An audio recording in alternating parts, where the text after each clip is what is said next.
Hey guys, this is Frey, and today I want to make a quick video on the best ways to use Opus Clip. So if you're not familiar, Opus Clip takes long form videos and chops it up into smaller short form videos, which could be really good for just repurposing, redistributing content. But there are some things that you should know about it to get the best results, because we're not yet at the point where AI is gonna come to life and massage your shoulders for you, right? I'm waiting for that AI robot to come and do the work for me, but it's just not quite there. I'll also be talking about one thing that I do to make sure these clips turn out way better and have a much better hook, because we all know that's super important when it comes to short form content. So basically what I use it for right now is I'll have interviews on Zoom with people that I want to chop up into smaller forms of content. I'll say if you just want to take a really simple long form video like a Zoom call or an interview that you just want to turn into small clips, this is a really good tool for that. What's cool is you can actually choose a few different subtitle looks. You get, a few different options, and they're really reminiscent of like the Alex Hormozy videos. Lastly, you can actually edit the amount of time that your clip will be.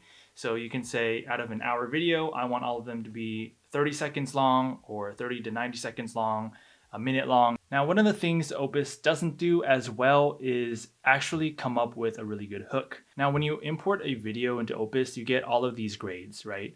So it'll say, oh, this video clip has an A for a hook, it has a B for flow, and it kind of gives you just a grade of the clip. But I don't really feel like I can trust it just based on what I've seen and what I've shared to my friends. One approach that I've found to actually make Opus work a lot better is if you actually manually clip your long form video before you insert it into Opus. I know, it's like, why am I using Opus if it's not going to save me a lot of time?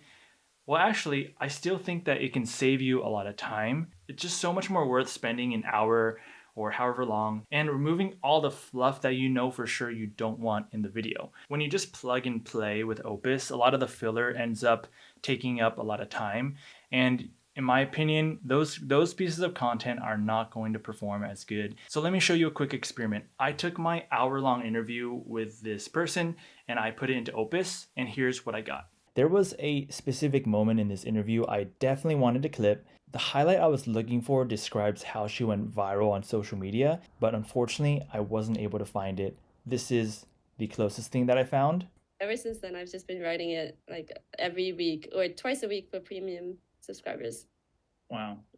If it were me, I would scroll right past that on TikTok. It wouldn't even be a question. So what I did was I took that original clip of an hour, I took out all the filler. This is the result of that. Most of the growth doesn't come from the consistency. It comes from that one post that does very well and it takes off.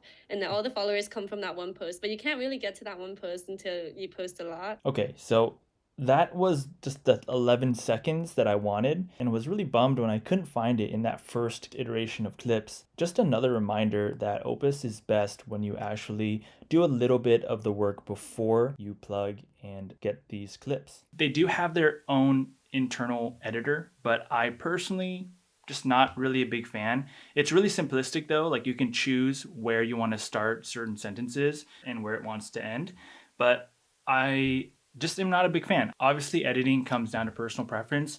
I personally would rather put it into Premiere Pro or Final Cut. There are ways to actually incorporate B-roll from stock photos or AI images. The stock image and the emojis, they just don't really add that much. I almost think they're more distracting for my purpose than it is just to keep it simple. Real quick, I thought this was hilarious, but when I tested out the generate B-rolls with stock images, it basically did this. Check this out. I'm sharing that story. Yeah. I actually posted about my systems multiple times. Like Oh, what is that? This guy looks so concerned. took off, but I knew there was something there because everybody I told to. Like, what is that? An exit sign?